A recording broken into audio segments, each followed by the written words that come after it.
নামাই দিতে হবে। এখন রাজুকে আমাদের স্যার এসএসডিএস ওপেন করা স্যার ওই যে বাংলাপুর থেকে শান্তিনিকেতন পর্যন্ত রোবট নিয়ে আসবো, তারা চায় না ঢুকাই দিব পাইপ দিয়ে পুরো ওই পর্যন্ত টেকনোলজিতে যাবো এখন। আপনার সাথে একটা প্রজেক্ট আছে, প্রজেক্টটাকে হ্যাঁ প্রজেক্ট বৃষ্টিটা আজকে না হইলেই হয়, আর ফ্রিজের ব্যবস্থা করে দেবো, তাহলে পানিটা নিচ দিয়ে যেতে পারবে। শুরু করে ওই পুরো বাড়ি যাওয়া একদম ডুবে গেছে, বাড়ি যাওয়ার অবস্থা কিন্তু খুব খারাপ। ওই বাসার ভিতরে যে পরিমাণ পানি হয়েছে, যাওয়ার জায়গা নাই তোরে ভাবা। এই রাস্তাটা নষ্ট হয়ে গেল এখন, এই রাস্তা মেরামত করতে হবে। এই রাস্তায় সব ইজিয়ে উঠে না, গুলশান এলাকা তো, এটা বুঝা শুনে সৌন্দর্য বর্ধনের একটা বিষয় করতে হবে। আচ্ছা এরা কি এখানে যদি একটু সুন্দর সুন্দর করে স্টিলের স্ট্রাকচার করে ব্রিজ করা যায় না? হ্যাঁ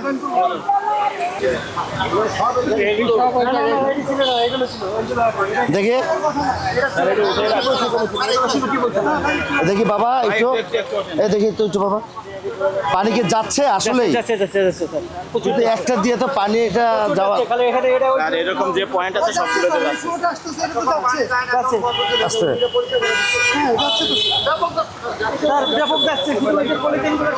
কি করবো না, প্রাকৃতিক বিষয় তো।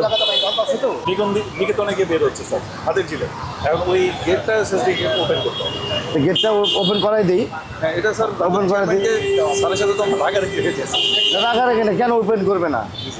নেক্সট ইয়ে কোথায় স্যার মানিকটা আছে স্যার। স্যার রাজুকের ওইটা স্যার সকালে কাজ করতেছি স্যার, ওই যে দেখেন পানি কি স্পিডে যাচ্ছে স্যার। স্যার ওই যে রাজুকের নিকেতন পয়েন্ট, নিকেতন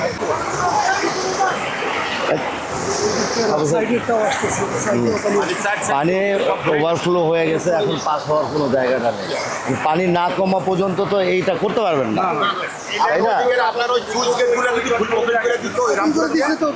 ওপেন করে দিছে, কিন্তু ওটা পানি যেতে হবে না, অনেক পানি তো, পরিমাণ অনেক বেশি, এটা যাইতে পানির সময় পরিমাণ লাগবে বেশি। মতো।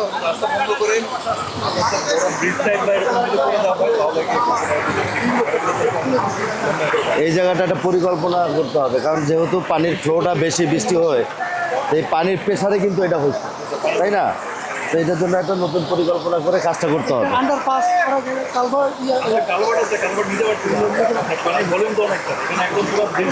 ব্রিজের প্ল্যান করি, ব্রিজের প্ল্যান করি, সুন্দর একটা ব্রিজও করা যাবে। এই জায়গার থেকে এই জায়গাটা ব্রিজের প্ল্যান করতে হবে। প্ল্যান করি স্যার। আর এই জায়গায়